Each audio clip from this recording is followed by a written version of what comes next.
Alright guys, big news just dropped in the MMA world. The Arman Tsarukyan and Georgio Poullas rematch is officially set, and this time it's submission only. 10 minutes, no judges, no excuses, and that's not even the only headline. We've also got serious hints that Ilia Topuria could be next in line for Islam Makhachev. Let's get into it. We'll start with Arman Tsarukyan and the chaos from RFO6. What was supposed to be a competitive wrestling match between Arman and Georgio Poullas quickly turned into a full-blown altercation. Things got heated when Poullas appeared to slap and aggressively hand-fight Arman throughout the match. Tensions boiled over, and once the whistle blew, Arman threw a punch that sparked a brief brawl. Speaking about it afterward, Arman made it clear he felt Poullas crossed the line. According to Arman, he held back until the match was officially over. He said he waited for the whistle because he wanted the win first, then he handled business. Punching, I said, okay, this guy wants to fight and cancel the fight and do a dirty wrestling. And so to you, what was the last straw? What was the moment where you kind of said you had enough? No, I was waiting when his wrestling is done, and that moment I wanted to punch him right away. And I won the wrestling, and I heard the whistle, and I said, okay, now it's time because I got the victory. Okay. But if I did before, I could not win him. Meanwhile, bantamweight champion Merab Valishvili weighed in on the situation and surprisingly sided with Arman. Merab said Poullas was doing too much with the aggressive face pushing and slapping and felt that if they were going to fight, it should have happened during competition, not in that kind of chaotic way. I'm curious about the shots to the face. Some people saying Georgio was too aggressive with the hands in the face and the slapping. Is that part of wrestling in your opinion, or is that too much? Yeah, I think Georgio started that, and I think he was doing too much. But they did take points from him, and I'm not a wrestler, and I think if they was supposed to fight, they should fight during the wrestling match. Yes. Not after, that's my only opinion. But the Georgio was doing too much for sure. He was fighting aggressive, and we all see also after now you see how he was pushing his face and stuff. But here's where it gets interesting. Arman has now agreed to run it back, but not under traditional wrestling rules. The rematch is officially set for March 11th in Rio de Janeiro under the Hype organization. The rules? Submission only, 10-minute match, no points, no stalling, someone has to tap, or it's going to be a war for the full 10 minutes. Fans are already going crazy over this announcement. Social media reactions are pouring in, with many believing submission only heavily favors Arman. Some are even joking that they need Khamzat Chimaev in Arman's corner this time. Speaking of Khamzat, Arman revealed that Chimaev actually called him right after the incident and offered to fly out immediately. He just called me right away and said, bro, should I fly out? Should I come? I said, don't come, bro. Calm you wanted down. To come Saturday night? He said, bro, why you didn't invite me? I knew when it's fight, there is a fight, you never invite me. I gotta be there. I said, no, bro. That would have been crazy. Oh yeah, Hamza shouldn't be there. Me and Hamza, we shouldn't be together on the fights. Who do you think is a little bit crazier, you or him? Oh, for sure him. You think so? I don't see many brawls with him. Because everybody's scared of him. That's a good point. Arman also confirmed he's had talks with Hunter Campbell about potential title fights. He mentioned options across multiple divisions, but the one that stood out most? A lightweight title shot around September or October, potentially after Justin Gaethje's situation plays out. I think so. I already talked to Hunter. When was that? A couple of weeks ago. We got a couple of options. Oh yeah? Like what?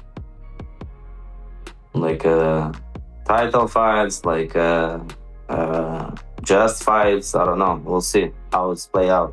When you say title fight, do you mean lightweight title fight or BMF title? Any title fight. You're getting anything you want. Yeah, 170, 145, 155. Wow. What's the most appealing option that they gave you? Fight for the 155 title, and in September, October. Would that be after Justin or before Justin? After Justin. Okay. You want to wait that long? I'm just doing like wrestling. Yeah. Making. That brings us perfectly to the lightweight title picture and Islam Makhachev. There's been a lot of speculation about who Islam defends against next. Ian Gary had been pushing hard for a shot, even accusing Makhachev of needing more time despite being pound-for-pound number one. But Islam's manager, Ali Abdelaziz, shut that down quickly, saying they're working on a much bigger fight, one of the biggest the UFC can make right now, and that Gary's name isn't involved. So who could it be? Well, Ilia Topuria recently teased big news coming soon on Instagram, and fans are connecting the dots. Topuria versus Makhachev would be massive. Now, while we're on big personalities, let's talk Justin Gaethje. Gaethje recently jumped on a livestream with streamer Neon, and let's just say, Neon looked terrified. Oh, ow.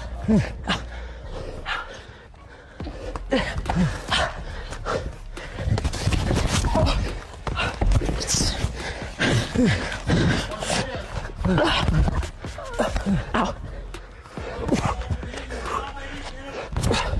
Oh my God.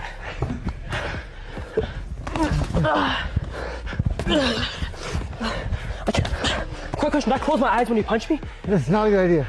So, You gotta look at me, don't take your eyes off me. I wouldn't recommend it. oh! Oh my God. Oh.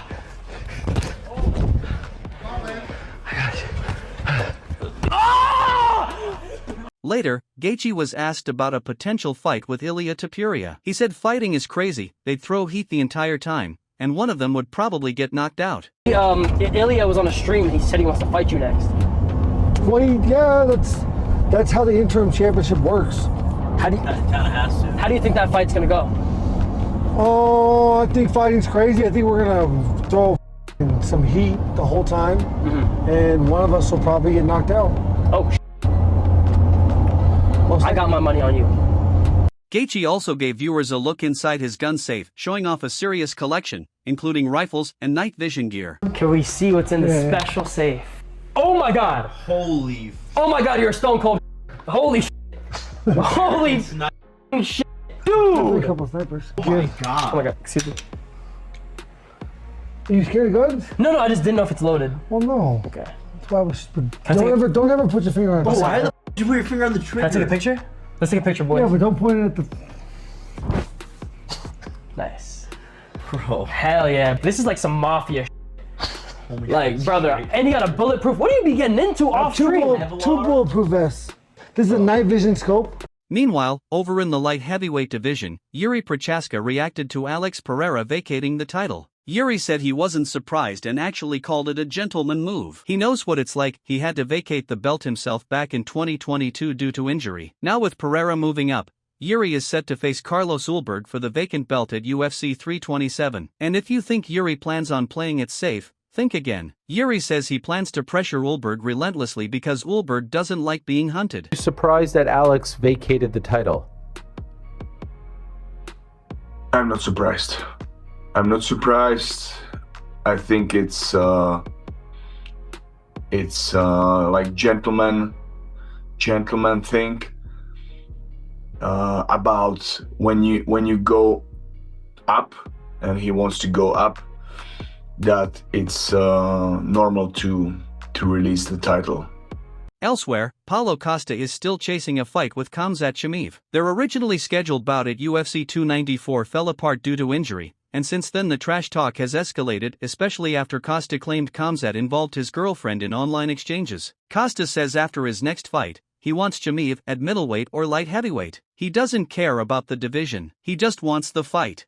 I always make this public that I want to fight him, and it's about the UFC. You know, if UFC want to make this fight one day, but he's a champion right now. I think after a good victory against Azamat on April 11, I can back at middleweight to be in line to fight him, or I can wait for him at 205. So I can fight him on both divisions. And just to top off the craziness, the hype card in Rio isn't stopping at Arman versus Poullas. The lineup also includes Shara Bullet taking on Jorge Masvidal, plus Gene Silva competing as well. It's shaping up to be one of the most talked about grappling crossover events of the year. So let's recap. Arman vs Poullas rematch, submission only, March 11th, Rio de Janeiro. Islam Makhachev's next fight is reportedly massive, with Ilia Topuria heavily rumored. Arman potentially lining up a lightweight title shot later this year. Gaethje staying unpredictable as always. And Yuri Prochaska preparing to hunt for gold once again. The MMA world does not slow down. Let me know in the comments who wins the Arman rematch. And do you want to see Makhachev vs Topuria next? If you enjoyed the update, make sure to like the video, subscribe to the channel, and stay locked in for more daily MMA news.